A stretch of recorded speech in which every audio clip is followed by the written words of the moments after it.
It's that time again. What's up, everybody? This is Dads Lads Kebabs. Hope you enjoy the show. Deuces. I've been reading that every day, mate. Every fucking day. Been waiting for that, reading updates, and nothing's changing. I'm just sick of it, I tell you. I can't fucking cope. Just get on with the fucking show. Boom! Welcome to another episode of Dads Lads Kebabs. It is fantastic. Good morning, good night, good evening, good Merry Christmas, and fuck off. Deuces. Next week. See you later. Off you go now. There you go. What a fucking start. 25 seconds intro before the show starts. There we go, people. Mickey's on it today. Let's go. Rock and roll, shagging and shogging. Let's go. You done? Think Got it all so. out? Yeah, it's all out. All right. And breathe. Compose yourself. Oh. Boom. Good evening, good morning, boys and girls, and welcome to another fantastic episode of Dads, Lads, and Kebabs. Mickey, how are you? What? I'm all right. Fuck off. You can bring your little attitude back from 30 seconds ago. Because let's just tell you people, Mickey was acting like a twat a minute ago. Well, they'll see it because that'll be in the show. I like to leave the little intro bits before you go boom. But you obviously never watch the show, so you never watch the episodes. So you never fucking see the little bits. The little bits and bobs I leave in. It's fucking funny, mate. You don't see that. You probably leave in all the stuff that I tell you to clip out. Niall said naughty words, so I had to cut that, people. You couldn't see that. No. How's my week been? My week's been lovely. There's not as much rain. Yay. Not as many burials. Yay. All you fellow grave diggers out there. Yeah. Let's go on a nice week. Yes, with no rain. It's coming though. Potential snow coming in the next couple of weeks. Fucking hell. I'm out tomorrow. I'm out Saturday. Fucking hell. I need some work? Taking a day off? No. I might go something tomorrow night. And on Saturday, I am going to an awesome church in Peterborough to film and to make sure my drone works and avoid trees. So good. Here we go. This is where Mickey's down again because he's broke his toy. So it's fucking Saturdays. Oh, mate, if it happens again, the last 3 Saturdays. If you crash it again within this close proximity, scrap the drone business. Now, Rick, you having a good week? I am. Good. Yes. So, everybody, good evening. Welcome to the show this evening. A little bit of a different kind of show this evening. This show is going to be in 2 parts. This is the first time Mickey's hearing about this because this is a new idea that I'm going to be bringing to the show this evening. So, Mickey, have to cut it out. cut. Yeah. Just cut it all out. Just cut it out. We'll just scrap it at the end of the episode. Skibbity. But basically, yeah, I just think we've been doing this show now for what, 5 years? 6? 5 years this summer, yeah. 5 years this summer. And obviously we've had different listeners along the way, different countries. And I just want to sort of do a bit of a Q&A this evening. There's a few questions in there that, might feel a bit dim. But it kind of just relates to the questions I want. Obviously, I'm going to ask my questions this evening. We're going to have a chat about you this evening.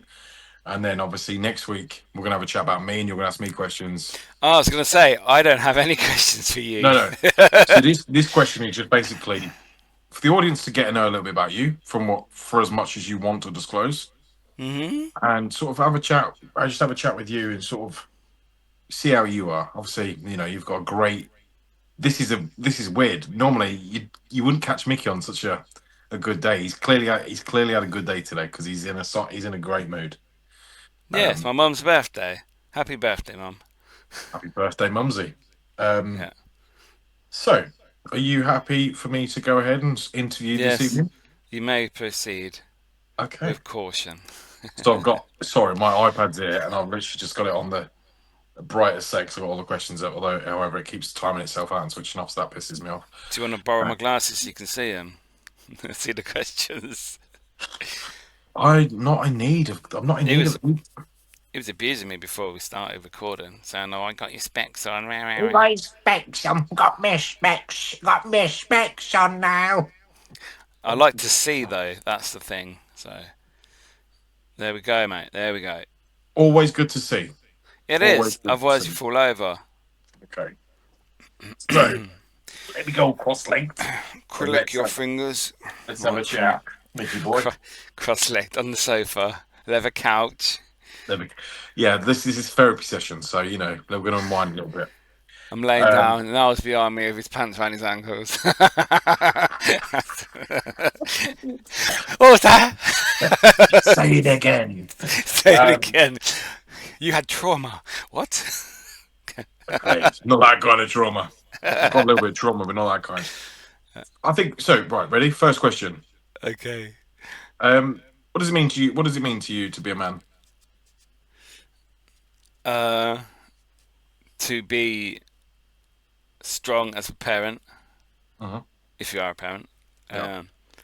For people to respect you. Yeah. For others to rely on you to help people with problems. Hopefully you have the knowledge to help solve any issues, make people feel better, and just be a rock for people, someone that they can rely on. And what about yourself as a man? Do you feel like you're a good man? Yeah, I do. Yeah, if people can't see it, fuck you. And I think it's an honest opinion to have, you know. And I think that holding yourself accountable for the man you are, and having that sort of integrity for yourself of saying, actually, do you know what? I'm a decent bloke. You know, I do my best. I might not always get it right, but I'll do my best. My intentions are good. I always try and help people. I try and stay out of drama. I don't like people being upset. I try and raise money for charity. I try and make more people happy than they are sad. And that is, if that's a bad thing, or if people think that's a bad person, then, you know, each to their own. But I do like to, my attitude in life has changed a lot over the years, and I think now I am at my most peaceful that I've ever been. And I think that, yeah, I just want people to be happy, and if I can make people happy by doing something for them or helping them, then that's all I want. What about you? What makes you happy? Peace. Just being I get it. Trust me, I get it. Little things make me happy. Yeah. Yeah. Not major things. Experiences, I think. As I've got older, I like to experience more things. Go to places. Just to Be in the moment. Yeah, be in the moment. Try and capture the moment a little bit. Just to make sure that I have something that can make me happy every day. And don't, like in the old days, it would be, oh, that's only that, you know. But nowadays, like, just say, even if I'm out somewhere going for a walk, if I can stop by a coffee shop somewhere and get a coffee, I may not even want a coffee, but it's just the coffee shop's there, I've got to get coffee. And then I'm outside, I'm chilling, it's peaceful, and I've got a coffee in my hand. That for me, that is like one of my best things at the moment.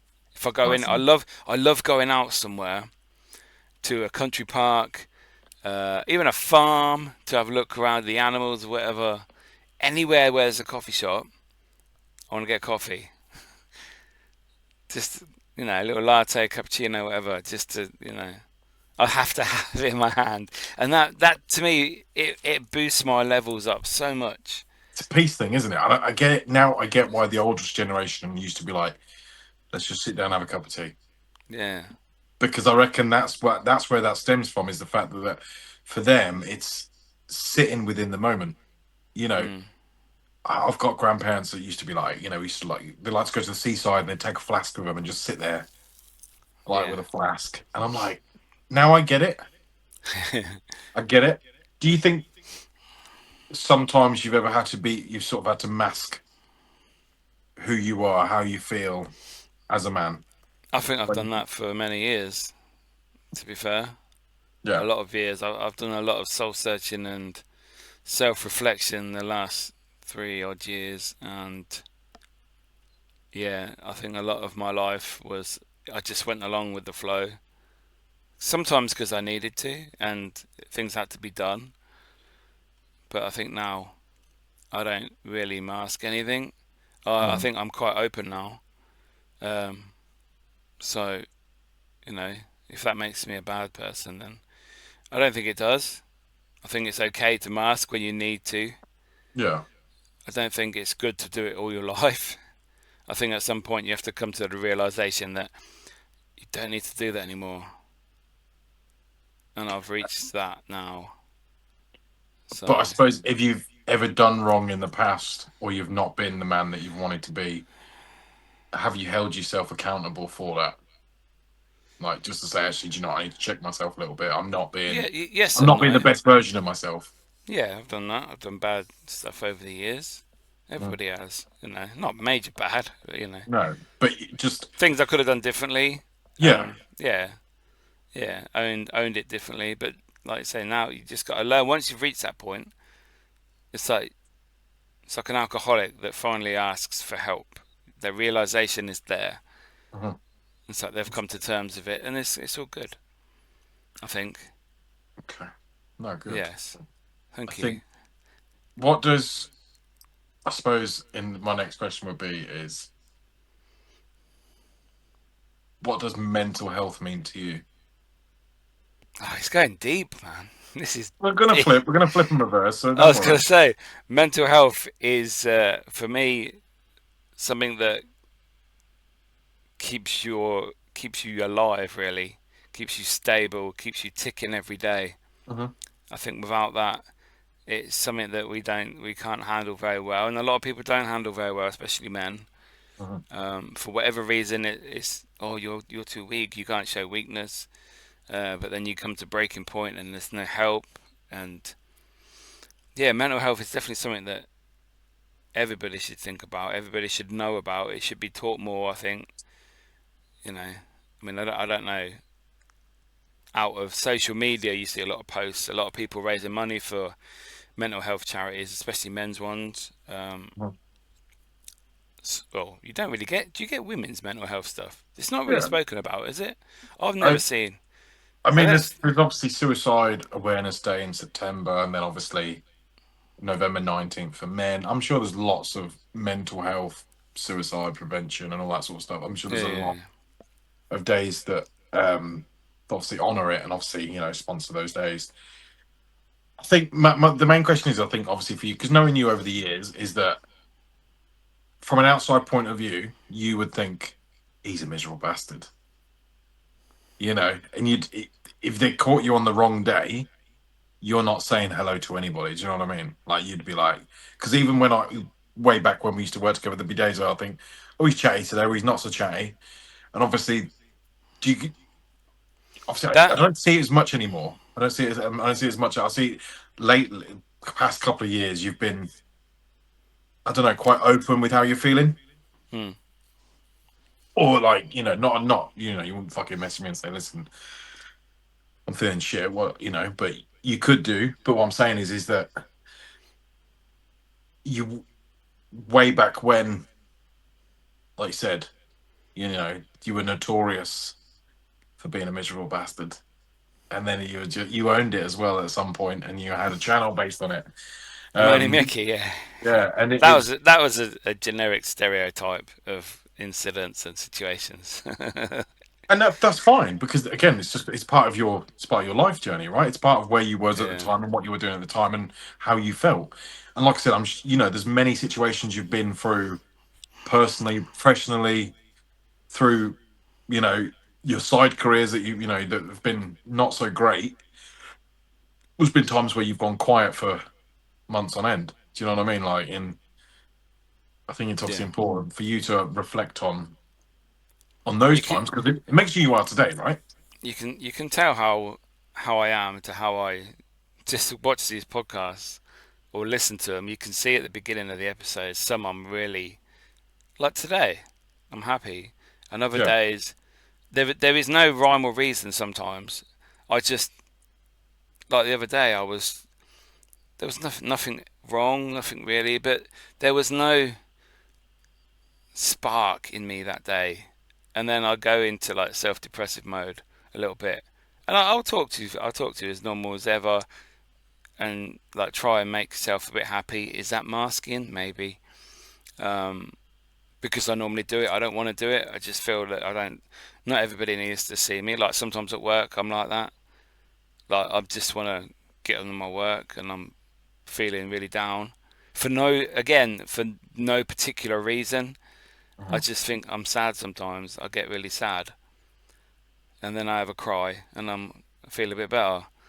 But then other days, something just little things like my happy book. It's just like ping, ping, ping. There you go. All these Yeah, I little like that. things, I all like these it. little, all It's these little positive. things. Yeah, just pop up, Things.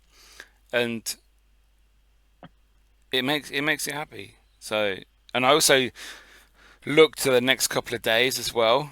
What I'm Mhm. doing that affects me as well. If I'm going to do something I don't really want to do, but it's sort of I've got to do that, I suppose. I'm not happy. But if the next couple of days is good, can't see any negatives yet, then that's good for me. And then my mood will be better, and I'll be a bit chirpier. Very up and down, very strange.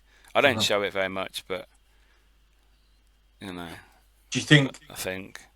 being organized the way you are with how you run your life, do you think that has an impact on your mental health? Because if somebody springs something, like I know for you, you've got to plan it in. You've got to be organized. You've got to know where you're going, what you're doing.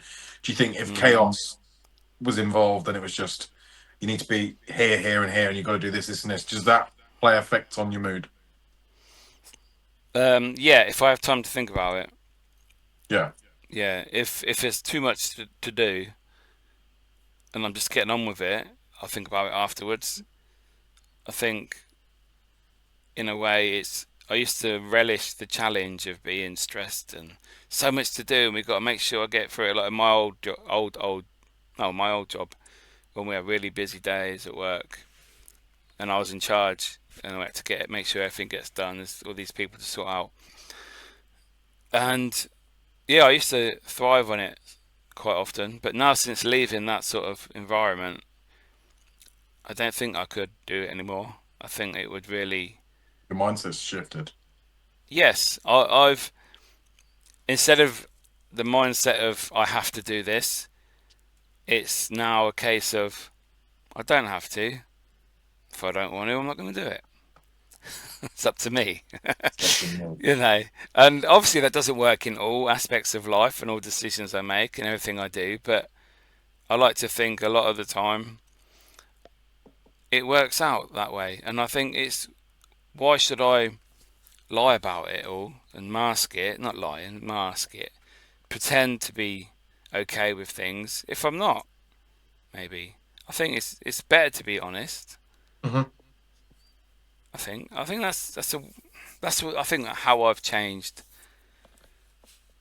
I think it's just more openness now. Do you think there was a moment, if you think way back, do you think there's like a significant moment within your life that where you transition from lad to dad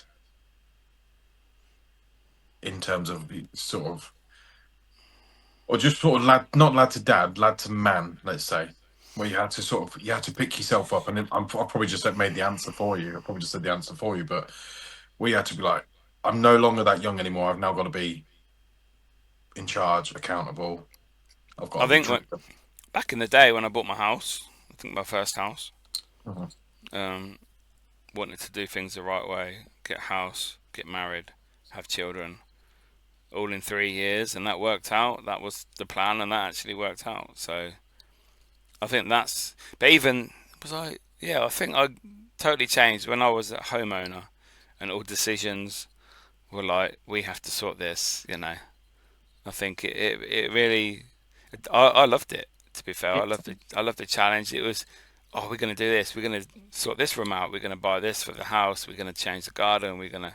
I know there are any material things, but they are what you do as a man, as a But dad.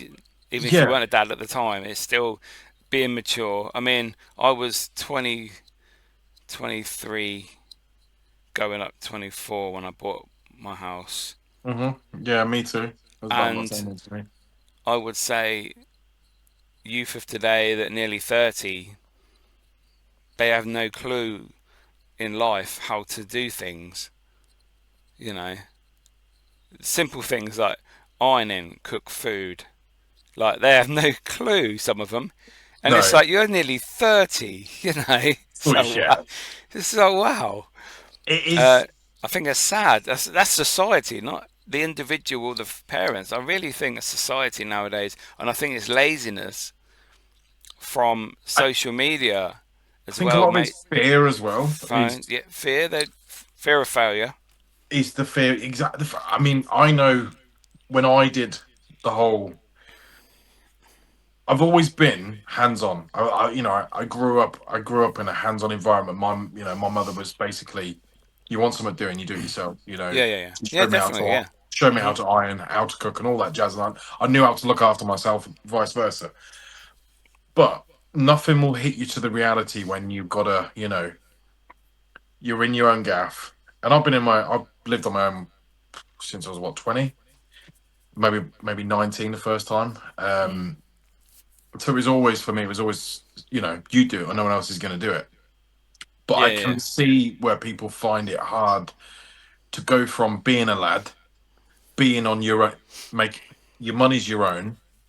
You pay your board or whatever you were doing at the time, and then you go off and you more piss it up the wall and do whatever is whatever was what we all did. But and then you come to that realization that you've got to cut your grass, you've got to do this, you've got to make sure that there's milk in the fridge and bread in the bread bin and whatever, and you've got shampoo and you've got to buy not dishwasher tablets, washing up liquid and fucking whatever you've got to do, all that stuff you got to do. I think a lot of it now is built on fear, is that people fear that they have to do that for themselves. And mm. same with children. Same with I think having children is now people seem to be having children a lot less now. People seem to be wanting to go. I don't want kids in it. People, I don't want kids. Mm. There'll be like 30-year-olds, 35-year-olds, 40-year-olds that haven't got kids and they don't plan on having them. And I get it, kids is not for everybody. And I see it more and more now. I think more for social media because people post them going, kids interrupt your life and all that sort of stuff. But until you're a parent, you don't realize what kids do for you. No, no, they don't. And I think obviously that sort of leads me on. What does being a dad mean to you? Uh, the proudest thing I've ever done, Mhm. I would say. Yeah, You've always spoke highly of your kids. You've yeah, always spoke highly of them, and you've always.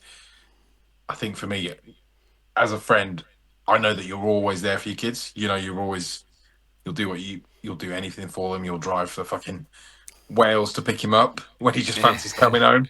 You know, or yeah. I think obviously, like I said, you've always been a really good dad. But how was it in the beginning? How did you did you know what you were doing? Did you have a clue? What was it? What was it like? To be honest with you, I thought it's quite easy.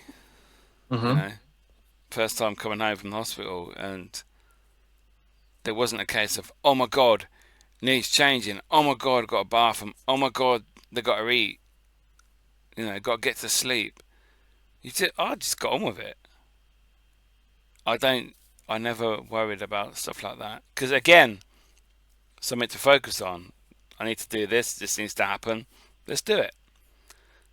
And for me, it was quite simple. So I Did you would thrive say, in it in the beginning? yeah, Yeah. it was difficult sometimes, really difficult. But you can't escape. You just got to do it. And Just got to get on with it. were you like sort of, did you feel like a dad instantly, or did you just, Yeah, were you trying to be the kid as well? Because I know for me, for my factor is that part of, I think, what makes me a good dad is the fact that I try and meet my kids at their level. I'm too stupid for my own good. Like I mess around too much. So when it comes to the serious stuff, they're like, yeah, my daughter's like, yeah, behave. I'm not listening to that. So swings and roundabouts.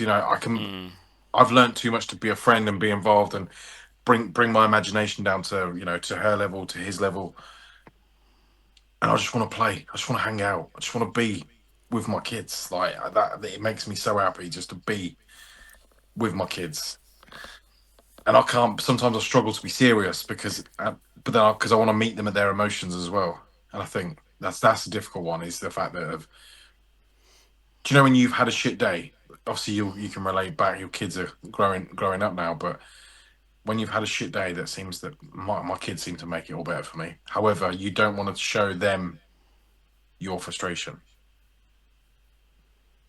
Mm. So did you like? How did you handle your emotions?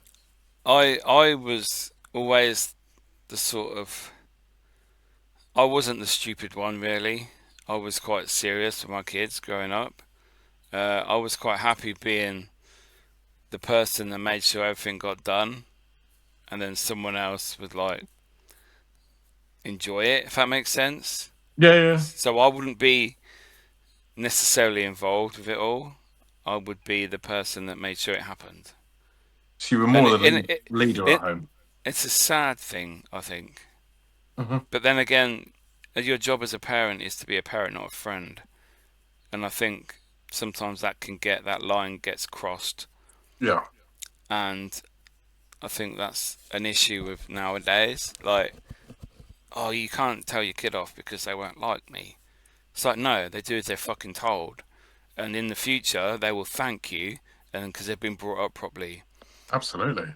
And I think that's where a lot of people struggle. They don't want to be horrible to their kids. Um, it was. I'll give you an example. I think when my eldest was having his, the injection they used to have in the heel and that. No, not the heel. That was That was when he was far born. too early. He had the Yeah, heel that prick was a couple of days after he was born. yeah, that K I mean injection, the whatever it's called. MMRs, the mumps, measles, and MMR. rubella. Yeah, yeah, Yeah. yeah. I went in to do it, and because my wife, their mum wouldn't.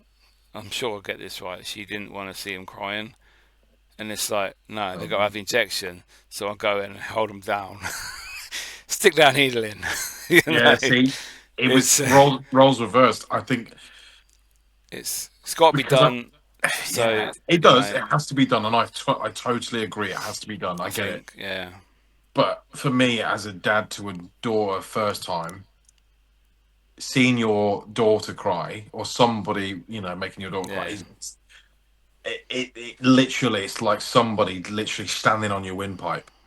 Yeah, but Like, can't you get that out of your head that it's needs to be done. It's good for her. eventually, yes, I did. Eventually, Yeah. I accepted it Oh, and I did it. I did well with it. But the first time round, you're too emotional. yeah, because she had to go into hospital when she had to go into hospital not long Yeah, ago, like a couple of weeks after she was born. And obviously they were trying to put a cannula in her. Um, yeah. and this doctor just held her down, but like And she because was she crying from it. Yeah. and honestly the rage, and I can't describe it. I think I've said about it before, but the rage that was inside of me was literally like I wanted to literally pull him off and like rip his throat Why? out because he's holding my daughter down. Yeah, but he's doing it for a health reason. In a I couple of know, minutes, she's gonna be in a better yeah, health. I know that, I So know that. you would have rather have taken her away It and let her was, get sick. it was the pain. I think it was not the pain, but yeah. I can't I'm honestly. not saying yours is wrong. Your emotion is wrong because I Yeah, understand that, but you have to but yeah, I put could. put things in boxes. That's how my brain works. The little boxes. Everything goes in boxes, separate boxes, Yeah, and then you open that box to do that thing and then put it back. It's not obviously your brain's a bit better than mine. You're more human than I am, Niall. I I'm mean, afraid. to a certain So ex- to a certain extent, to a certain extent maybe, but on like I said, on mm, a sort of when the mist comes, I think that for me was kind of a moment where I was like, you know, I've been a dad for a small minute, and it was this is my scary. daughter. Yeah, you live Yeah, yeah. alone. It was scary to me, and again, like I said, all the thoughts and feelings of being a parent is you never stop. No. never worrying. it never stops. The worry, the fear of just because I You wait till they're old, mate. Fucking hell, they're their own lives. They go do their own thing. You got no control. yeah, that terrifies me. I mean, it terrifies me now that obviously, like, even like I said, my daughter wants to make her own decisions based on the things that she wants to do, and I'm No. like, listen, 2 minutes ago, like literally, you were in my arms and I was feeding you a bottle, and now do you know what I mean? You're picking out what skincare you want to use and things like that. And I'm like, it doesn't comprehend. So when your boys were younger, I don't know if you want to talk about it. You can cut it out if you don't want to. We don't have to talk about it, but you split up from your boys' mum at the time. Mm. How old were your boys when you decided to part ways? Um, 3.5 and nearly 2. And I suppose the question is how does a man comprehend that? How do you look at that as how you were, what, 28 at the time? 27, 28. Yeah, something like that. 28. How does a 28-year-old man deal with that? I was quite lucky, to be fair. I was still having them, still seeing them. Obviously, it's a shock. Different situations. You're not there anymore. You don't see him as much. Um, but you just never give up. You keep being there, and they grow up. They start spending more time with you. They get older. And they see their memories stay, because obviously when they're little, their memory is not as good. Hmm. Um, And you always so had continuous sort of contact with them. You were split yeah, evenly, they only live like a few streets away. So yeah. so it was always close. Mhm. Yeah. And what about for you in that moment? Obviously, how did you at the time? How did you personally comprehend with it? Like, did what did you feel? How it shaped you as a man? Sort of, like you said, going from being that driven, sort of thriving parent of being doing that as. Did you just continue as you are, but you just did it separately? Yeah. Yeah. Well, Yeah. that's I fine. think I'd say so. Um, Obviously, I was not the same person I am now. No. You're younger. You're a twat when you're young. Young, dumb, full of cum. It's you do stupid things that if you ask like 50-year-old Mickey, it's like, what a wanker. you know, it's but then again that comes with age. That's why I love the age I'm at, because it's a bit chilled and you take this step back and you can assess things better, I think. But then again, that comes with knowledge and experience. And in your 20s, you haven't got that because not much has Well, happened to knowledge. you. Or the patience. You haven't got the patience for when you're 28 No.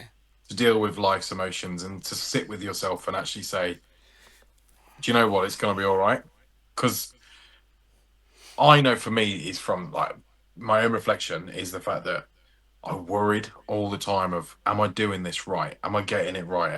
And even before I was a dad, am I doing life right? What I always worried of when life was going to happen. I always looked at the bigger picture of families and gone, oh, they've got a house, they've got a house, they've got a car, they've got kids, and they're married, and they've got all this.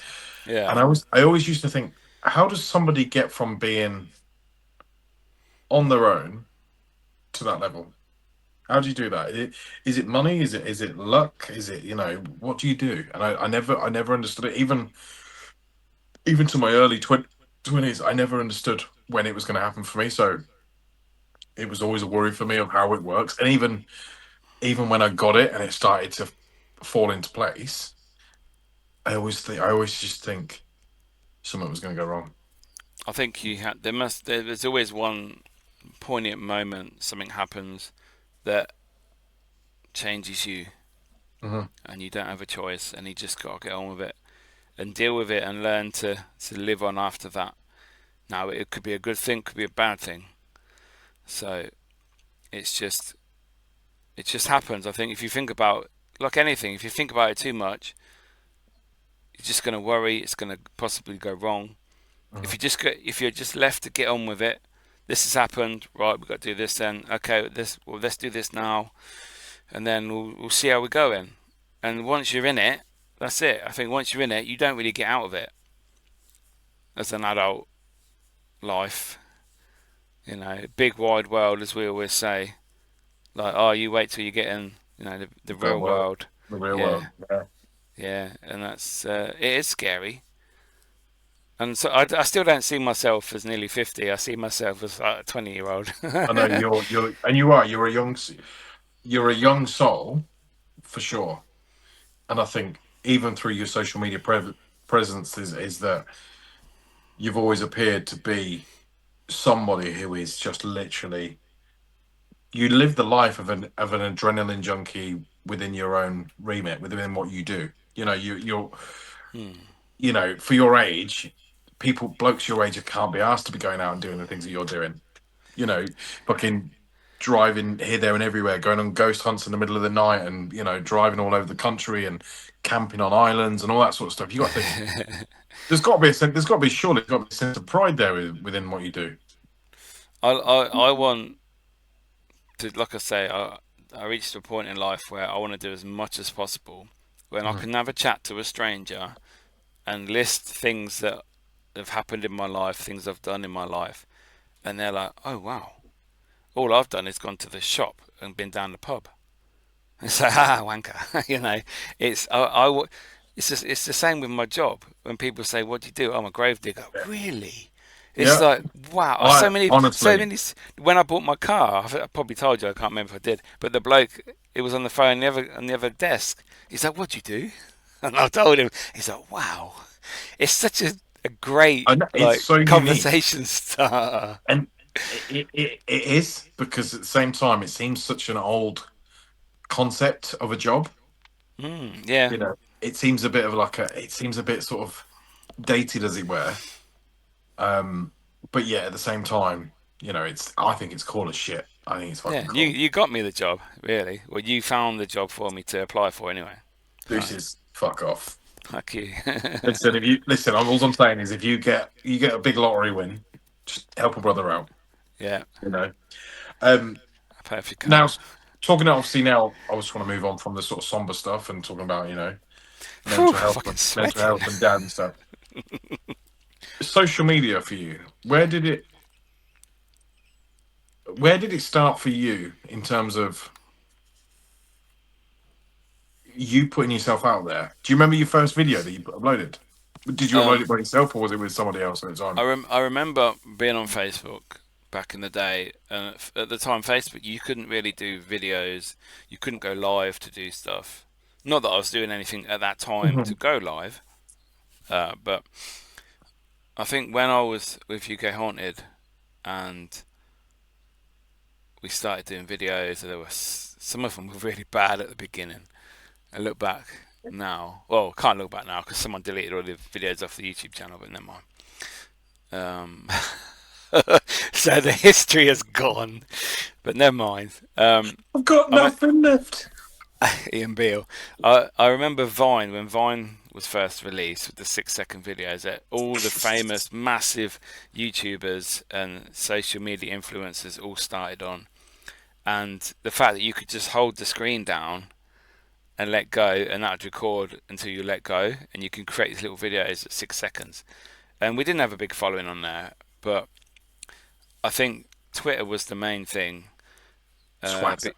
Twitter, yeah, we've been on it a few years. Our following was like over 100,000. We just got onto TV. We all got, well, me and that person we got our blue ticks. We verified, and that skyrocketed us. And I think that's when social media really hit me.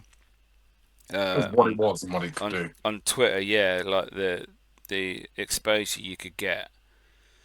It's gone downhill since, but I do more now, and it's gone downhill. But never mind, it is what it is. You live and learn. I've had the experiences. Do you think So, that, obviously, over the years that you have been doing it, do you think, obviously, if you was a critic from the outside point of view looking at yourself, do you think there could have been? Do you think there could have been things that you like could have done better there?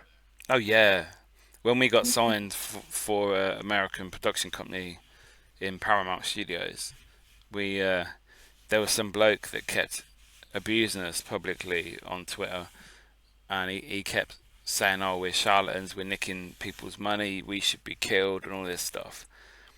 And I remember replying in a not very nice way, Mhm. talking about someone putting their teeth back in to do stuff. And I had no filter back then, and I was saying loads of shit to him. And he kept screenshotting and goes, "Oh, cheers, I'm going to send this to your production company in America and all this stuff."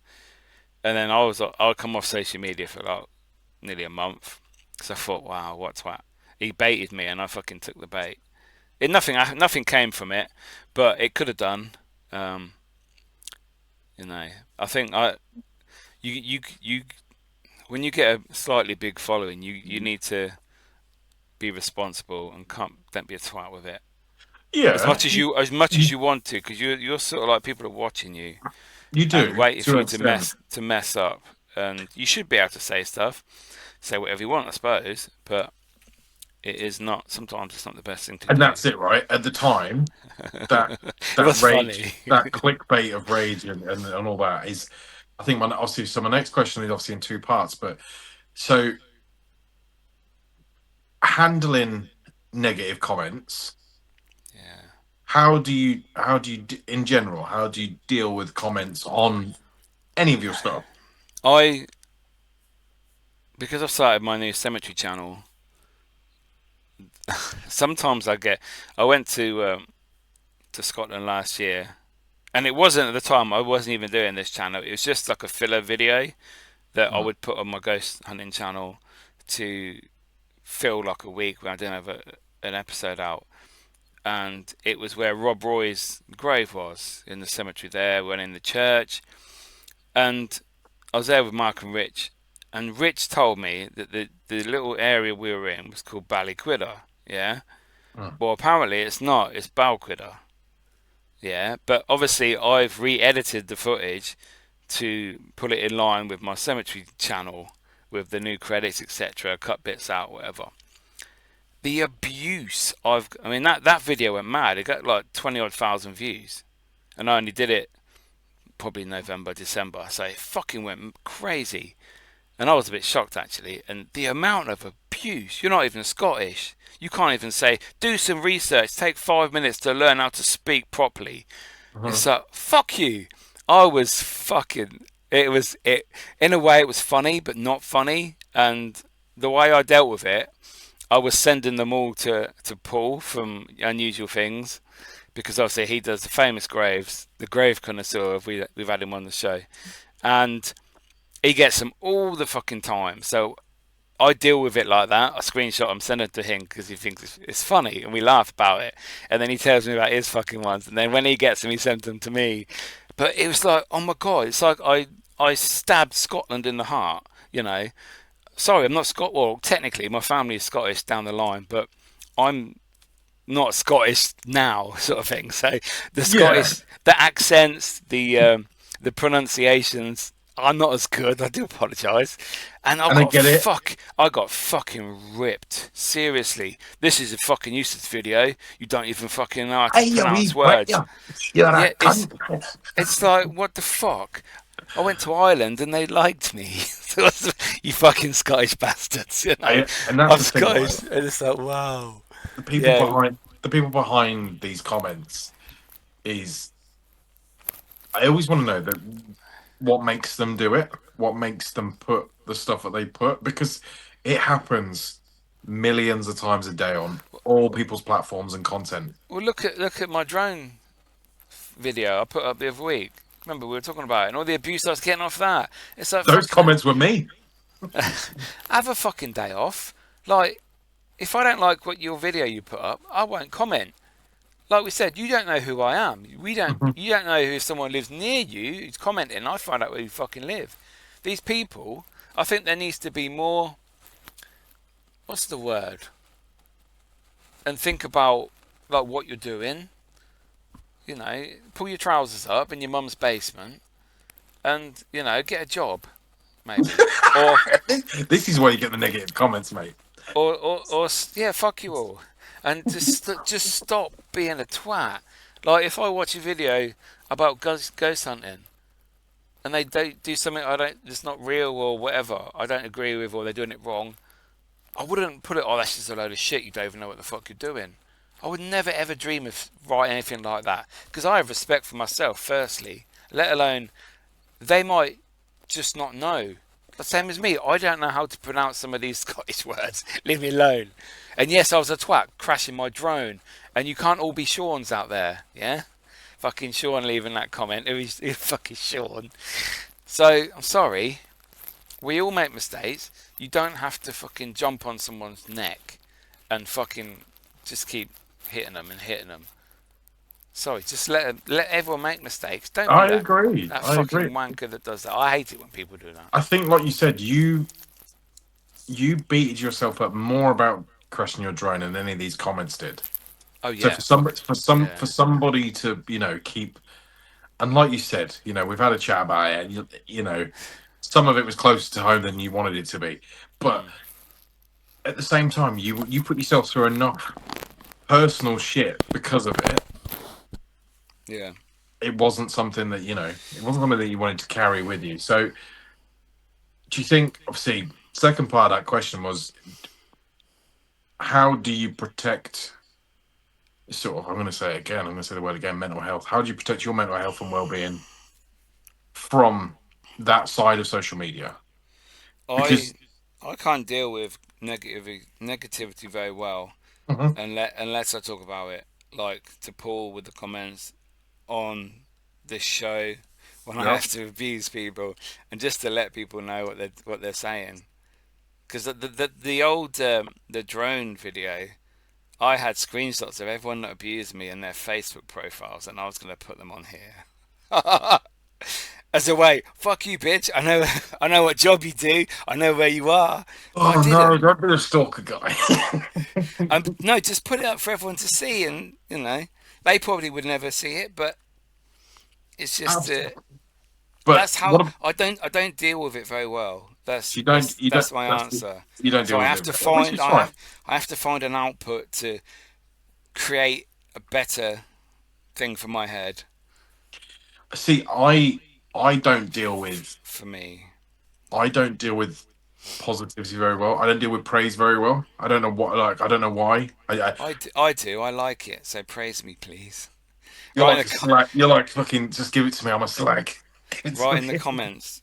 Yeah, well, I think it's weird. I just need it as a boost. Otherwise, I'm back in the toilet again.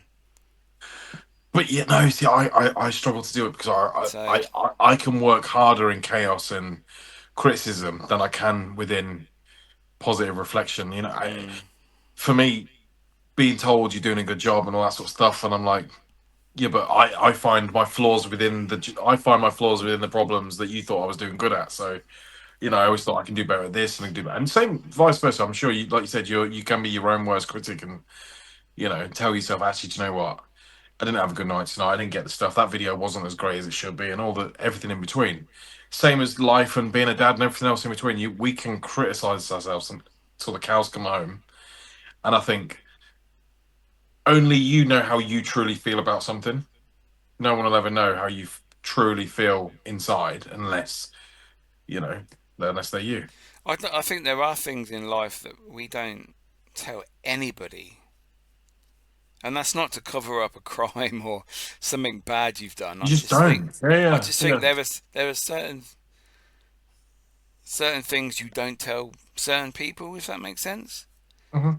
When it should, maybe you should. I mean, there's stuff I wouldn't tell my mum and dad. There's stuff I wouldn't tell my kids.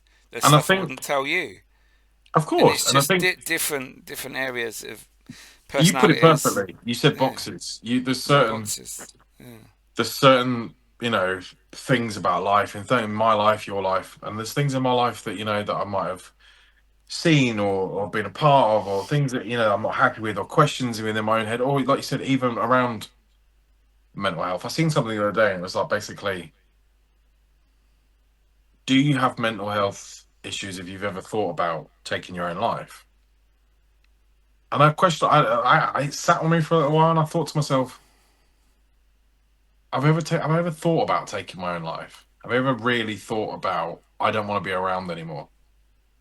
I think I did when I was younger. I think I did a few times. I always thought like I was a hindrance, or be better off. That'd be better. It'd be easier if I went here. Um, Yeah.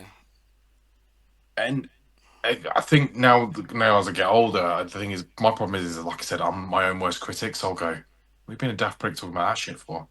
You've got shit to do. You can't top yourself, mate. Fucking garden needs sorting out. You've got shit to do, mate. So and now it's kind of like it's at the back of my head of going. There'd always be an excuse, and again, I think, yeah. So being honest with yourself and having these questions in life of, like you said, you don't want to tell everybody everything. You don't want to tell everyone how you feel, truly how you feel, or truly how you feel about something, or what makes you nervous, or what gives you anxiety and things like that. Like we can say, I suffer from being anxious in certain situations, or but it doesn't mean you want to go into detail of why. You know what I mean? Mm. Um, Yeah. okay. Final part of the show, right? So, life's achievements, quick fire. Okay. Do you think your life's been successful? How's so far? How's it going? Yes. Yeah. And what makes you feel right now in this moment? What makes you feel successful? Uh, my children are alive. They're not unhealthy. As far as I know, they are fairly happy in life. So that's a major tick. I have a job that I like, that I feel I'm good at. Mhm. Um, I have people that care for me, which is good. Obviously, we all want that. Um, my hobby side, I'm happy, fairly happy with that. Not happy, happy, but it'll do at the moment with how things are going. I'm happy. So yes, Do you think? I would say everything could be happier and better. Yes, but then again, you can't get to the point you want to get to, because then it's only downhill from there. You've always got to keep going and Yeah, going. building on Like yourself. Matthew McConaughey said, "Who's your hero in 10 years, or who do you want to be in 10 years?" And you get there, I mean, he goes, "It's it's me in now. 10 more years." He goes, "Yeah, but I'm never going to meet that man." So I keep striving to improve and to get better. And I think that's what we need. If in 5 years' time, I want everything I'm doing now to have an improvement on, and that's all I can ask for, I'd Yeah, and say. I think that comes from, and I love it, is the age of wisdom of getting to a point of life where you understand life. You understand what like I said, what we talked about earlier, what being at peace means, what truly makes you happy, not what superficially makes you happy or makes you happy within that singular moment, but moments that you can treasure. Do you know what I mean? That you can actually go, do you know what? That was the best day out. That was the best day out that I've had in a long time, and I'm going to hold that day. You all these little things that you can have with family or your kids or friends, or you could be out filming and have the best day, or everything. Do you know when everything just hits as it should right at that moment, and you think that was perfect? Those moments is like it's just like a part of age and sort of that wisdom shining through. And I think the older I get, the more I realize is that the happiness is not out there; it's within you. It's within you make the happiness around you. Mm. You can even decide what kind of day you're going to have, and we don't always have the best days. And like you said, sometimes the shit that's back here comes on top, and it Yeah, it clouds over. comes out. Yeah, Yeah, absolutely. unfortunately. Now, if you was to write your own eulogy, not as morbid as it sounds, but if you was to write your own eulogy and you had to give it a title, would it be Babs Ghost and Bullshit, or would it be something professional and serious? Kebabs, ghosts, and bullshit. Do you know what I mean? Like Yeah, maybe not the bullshit, but the other two, maybe. Yeah. I think you need a little bit of swearing in your eulogy because that describes to you. If I get to say something at your fucking funeral, right? Just so you know, there's going to be some profound language in there that's going to describe you. Yeah. Kebabs, ghosts, and the graveyard. Babs goes to the graveyard, and like you said, I think you're now at a stage in life where you want to just live a happy life. Yes. So, what does the next 5 years look like for you, or what would you envision it to look like if if you could? Like I say, everything that's happening now to be better. Uh-huh. If it's an improvement on that, then I'm happy with that. Obviously, if certain things, I don't know.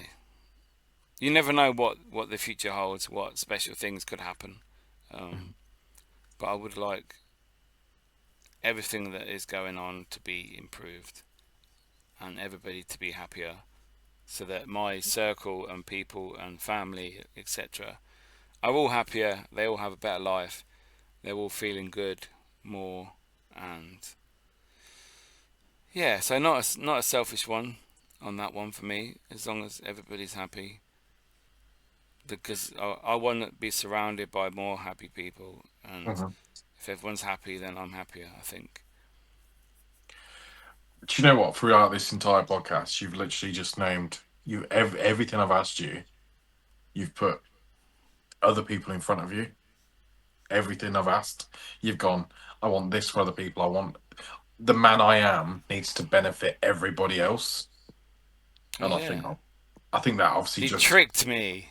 well, I personally think it shines your character of what you I feel I've for always others. been told I'm very selfish and self-centered, and I don't think of anybody but myself.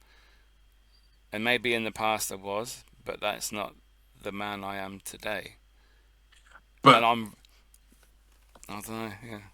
I well, truly it didn't shine out through this. But then I think the worst thing is about that what you just said was people only judge what they want to judge about somebody. Whether Yeah, I that be the suppose. man you ever was or whatever you did. People don't ever let, no matter what you do, if you've done something at some point in your life, it's like people will decide who you are, and I hate that. They Like, judge you too much, yeah. and it doesn't. And I always say one person's or many people's opinion about you is not your reality because it isn't. Hmm. Final question is: when the podcast is over and all the kebabs are gone, what's one thing about you that keeps you grounded out of anything?